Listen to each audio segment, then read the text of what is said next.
बिस्मिल्लाहिर्रहमानिर्रहीम। स्टूडेंट, आज का जो हमारा टॉपिक है, मैं आपको कुछ प्रैक्टिकल पेपर के हवाले से गाइडलाइन प्रोवाइड करूंगी। बहुत सारे स्टूडेंट्स ऐसे हैं स्टैट्स के हवाले से, तो पार्ट 1 एंड पार्ट 2 के हिसाब से मैंने आपको इंपॉर्टेंट चैप्टर्स होंगे, इंपॉर्टेंट टॉपिक्स होंगे, ईच एंड एवरीथिंग आपके साथ डिस्कस की। तो स्टूडेंट, आपको पता है कि जो आपके पास प्रैक्टिकल पेपर आ रहा होता है वो 30 मार्क्स का होता है, जिसमें से 5 मार्क्स आपकी बुक के होते हैं, जो कि नोटबुक आप तैयार कर रहे होते हो और वो नेसेसरी होती है, ठीक है। और 5 मार्क्स आपके वाइवा के होते हैं, जो आपसे क्वेश्चन पूछे जाते हैं। अच्छा, वाइवा भी आपसे डिफिकल्ट नहीं पूछा जाता, उसके बारे में भी मैं आपको जो है कुछ गाइडलाइंस प्रोवाइड करूंगी नेक्स्ट वीडियो में।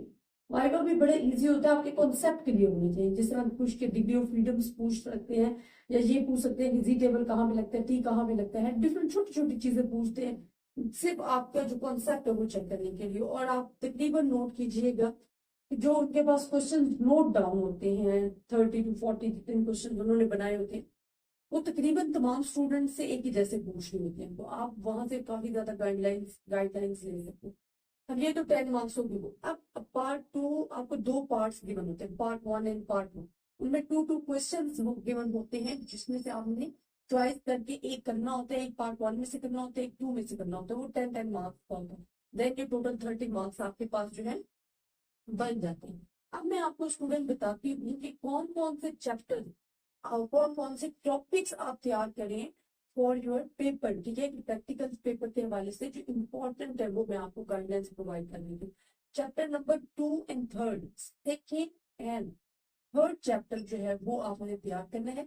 सेकेंड में जिस तरह आपसे पूछ लिया जाता है जी कि क्लास मार्क्स क्या बनाए, ठीक है, फ्रीक्वेंसी बनाए, ये इस तरह के क्वेश्चन आ सकते हैं कि वो काफी लंबा डेटा दिया होता है, उसमें से फ्रीक्वेंसी अरेंज करके आपने बनानी होती है, तो क्यूमुलेटिव फ्रीक्वेंसी बनाई या फ्रीक्वेंसी बनाए, वो आपको थर्ड चैप्टर में से जिस तरह आपसे पूछ सकते हैं कि जी मीन डेविएशन क्या है, स्टैंडर्ड डेविएशन क्या है। ये फोर्थ में है, थर्ड में नहीं, फोर्थ। तो फोर्थ में ये जो मेन मेन टॉपिक्स है ना, सेकेंड और फोर्थ के, ठीक है, वो आपने तैयार करें। मीन डेविएशन क्या है, स्टैंडर्ड डेविएशन क्या है, वेरिएंस क्या है, ठीक है, ये आपको पता होना चाहिए।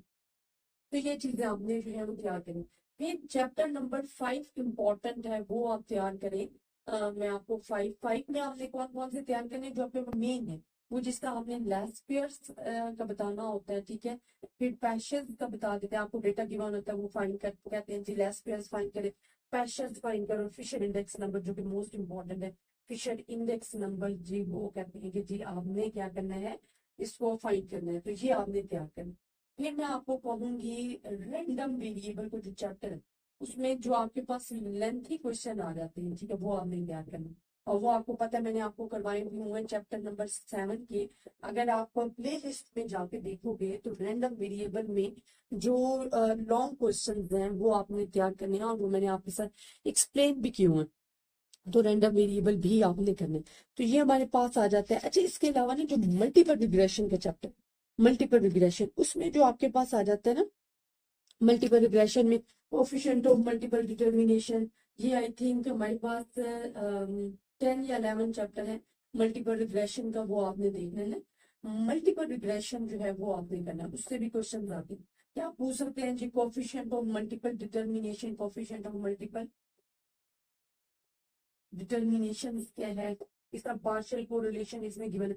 तो इसके जो लेंथी क्वेश्चन है वो इंपॉर्टेंट है, वो आप नहीं करने। और आपको जो गिवन होते हैं ना प्रैक्टिकल्स में, तो उसी से रिलेटेड ज्यादा आ रहे होते हैं। तो ये जो फर्स्ट पार्ट में से ना आपने जो तैयार करने, वो सेकंड एंड थर्ड चैप्टर जिसमें हमने सेकंड में फ्रीक्वेंसीज वगैरह, इससे प्रैक्टिकल्स भी आपको गिवन होंगे। फिर फोर्थ में जिस आपको mean division, standard division, variance find करने के लिए प्रैक्टिकल्स गिवन होते हैं, वो आपने तैयार करने हैं। चैप्टर 5 के आपने प्रैक्टिकल तैयार करने हैं। चैप्टर 7 के करने हैं रैंडम वेरिएबल से जो आपको प्रैक्टिकल्स गिवन होते हैं, और मल्टीपल रिग्रेशन के करने।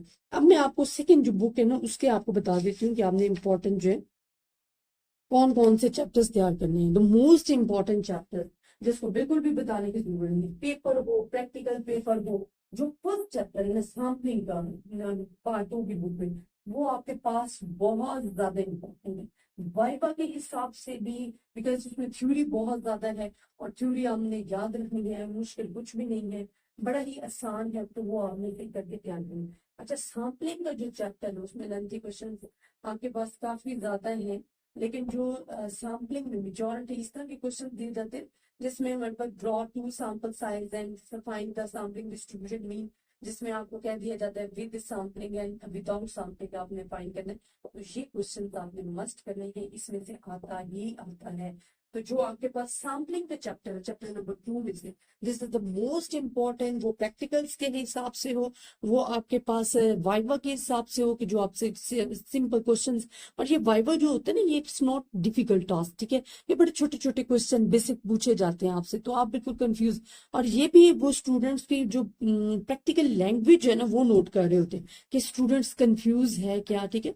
और वाइवा के टीचर्स तो बड़े रिलैक्स होकर स्टूडेंट से पूछ रहे होते हैं क्वेश्चन, तो आपने भी बड़ी कॉन्फिडेंस लेवल को बरकरार रखते हुए उनका आंसर देना है। आपने बिल्कुल भी, अगर कुछ नहीं भी आ रहा और वो पूछ रहे हैं, तो जो आपको समझ में आ रहा है कम से कम वो कॉन्फिडेंस से बता दे, तो हो सकता है वो आपको सही हो, लेकिन आप डाउट में हो तो आप बता सकते हैं, ठीक है, लेकिन आप बताएं कॉन्फिडेंस के साथ, अपना इंक्रीज करें और अच्छे तरीके से बताएं, डर ना करें। देन मैं आपको सेकंड चैप्टर इसमें बता दूंगी, एक तो टेस्ट ऑफ एसोसिएशन की जो आपके पास है ना प्रैक्टिकल, वो भी आपने तैयार करनी है। टेस्ट ऑफ एसोसिएशन ये आपके प्रैक्टिकल्स में गिवन है, प्रैक्टिकल्स बुक में गिवन है, ठीक है। अच्छा, बहुत सारे मुझे स्टूडेंट कहते हैं हम प्रैक्टिकल बुक कैसे तैयार करें, तो स्टूडेंट आपको सिर्फ डेटा ही चेंज होता है ना, वो जो मेन मेथड होता है वो तो आपको गिवन होता है, और मेन मेथड तो मैंने आपको सारी की सारी बुक रिटवाई हुई है, ठीक है, वो फुल की फुल आपके पास गिवन है। प्ले लिस्ट में बीएससी की अलग लिखी हुई है, एफएससी की अलग लिखी हुई है, पार्ट 1 अलग दिए हुए, चैप्टर्स अलग दिए हुए हैं, प्ले लिस्ट में जाके देखें तो वो तो इजीली आपको समझ में आ जाएंगे, तो वहां से आपने जो है वो नोट डाउन कर लेने। मेथड अगर आपको समझ में आता है तो अगर वैल्यू चेंज भी कर दी जाए तो आप इजीली उसको सॉल्व कर सकते हो। अच्छा, इसमें जो 23 चैप्टर्स है इस बुक का, वो भी बड़ा इंपॉर्टेंट है, जो आपके पास है सैम्पलिंग डिजाइन वाला चैप्टर भी है। सैम्पलिंग डिजाइन उसमें से भी बहुत ज्यादा आ रहे होते हैं, ठीक है, जिसमें हमारे पास आ जाता है कंप्लीट रेंडमाइज्ड डिजाइन या लैटियन स्क्वायर के जो क्वेश्चन है वो आपके पास आ रहे होते हैं, ठीक है। तो देन आपने कॉन्फिडेंस इंटरवल कोरिलेशन कोफिशिएंट के आपने करने हैं, कोरिलेशन कोफिशिएंट के आपने जो प्रैक्टिकल्स हैं वो करनी है, जिसमें आपके पास rho is given rho not आ जाता है, rho is given is equals to 0, ये वाले क्वेश्चन आपने करने हैं। और कॉन्टिजेंसी टेबल भी इंपॉर्टेंट है, कॉन्टिजेंसी टेबल मैं इधर लिख देती हूँ। इसमें जो ये है ना आपके पास प्रैक्टिकल बुक में आपके पास जो गिवन है वो आपने तैयार करना है कॉन्टिजेंसी टेबल। वैसे तो बहुत मेरे ख्याल में 30 to 40 आपके पास होते हैं प्रैक्टिकल्स बुक में जो आपने करने होते हैं। इसमें मुश्किल कुछ नहीं होता, सिर्फ और सिर्फ आपका एक डाउट होता है वो दूर करने के लिए।